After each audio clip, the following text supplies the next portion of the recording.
It is called the Federal Data Hub. Massive amounts of information gathered on every American and shared between government agencies. Agencies ranging from the IRS to the Department of Defense, Homeland Security, and Health and Human Services. The best part here, there is no opting out. So who has access to all this information? And the bigger question, does private information even exist anymore? The first step toward truth is to be informed.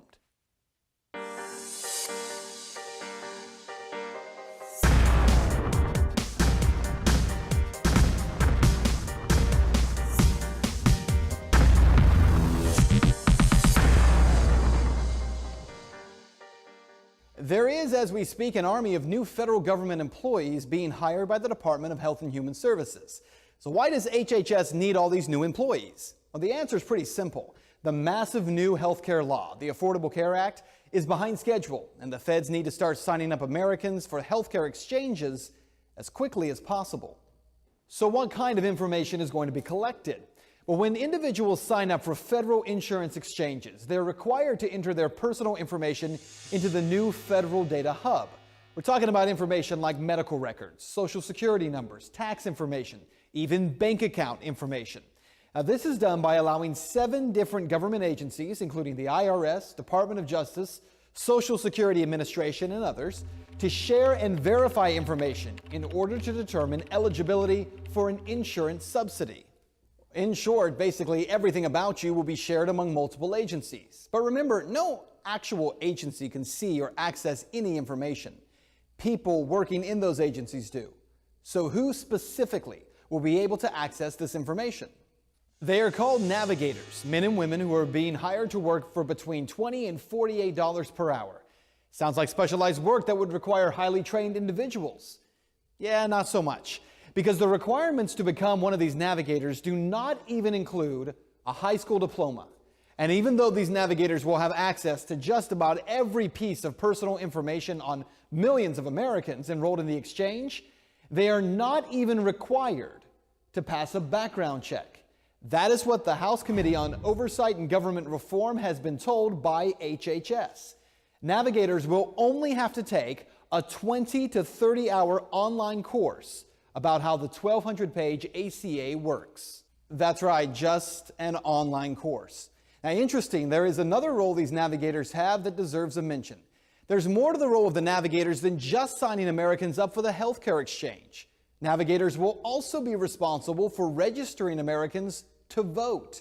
According to People's World magazine in California, California's Secretary of State Deborah Bowen is designating the state's new health benefit exchange, Covered California, as a voter registration agency under the National Voter Registration Act. Well, that means Covered California will be incorporating voter registration into every transaction, online, in person, and by phone. So to be clear, these navigators will have access to every bit of your personal and financial information. Federal employees who haven't even been given so much as a background check. Of course, HHS says you have nothing to worry about. Marilyn Tavenner is the head of HHS's Centers for Medicare and Medicaid Services. She testified before Congress saying this, quote, "I want to assure you and all Americans that when they fill out their health insurance marketplace applications, they can trust the information they're providing is protected." But how would any American know that? Even if there were background checks, how can Americans trust that a federal data hub that involves the gathering and consolidation of so much information not be attacked by hackers or compromised by those inside the departments? We don't know what will happen, but we do have evidence of how some other expansive government agencies with even less intrusion into your life are functioning. An audit by the Government Accountability Office of the TSA, or the Transportation Security Administration, points out major problems in that agency, including TSA agents accused of taking bribes from drug traffickers in Los Angeles, or 56 cases alleging theft since 2010, including a 2011 incident involving a screener at the Orlando International Airport who pleaded guilty to stealing more than 80 laptops and other electronic devices, valued at $80,000. There were 426 cases of neglect of duty, 384 cases of ethical violations like bribery or credit card abuse. And then there are the agents who were caught sleeping on the job. But the biggest problem here isn't even the behavior of those agents. According to the GAO, half of the workers accused of sleeping on the job received less than the lowest penalty called for by agency policies. In all, the GAO found over 9,600 cases of misconduct in an agency that only has the power to allow you to get on an airplane.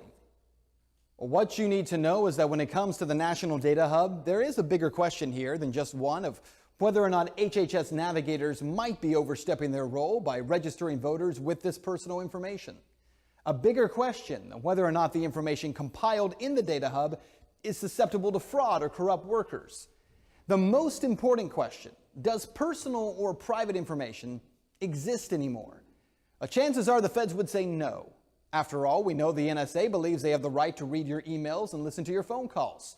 So why wouldn't they have the right to any and all of your private information, even your banking information? The federal apparatus that is nearly complete is telling you that you don't have the right to withhold anything about yourself and your life from government.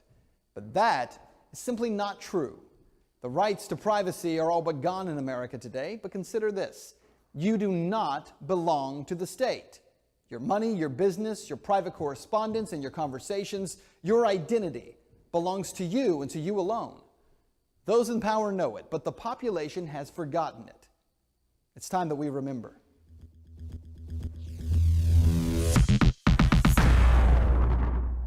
Well, now that you've been informed, it's time to get engaged. Go right now to benswann.com. There you're going to find the story where you can view it again, as well as the text of the story and the sources that we have used.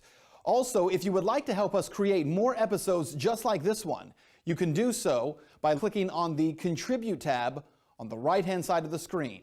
benswann.com. Get engaged right now.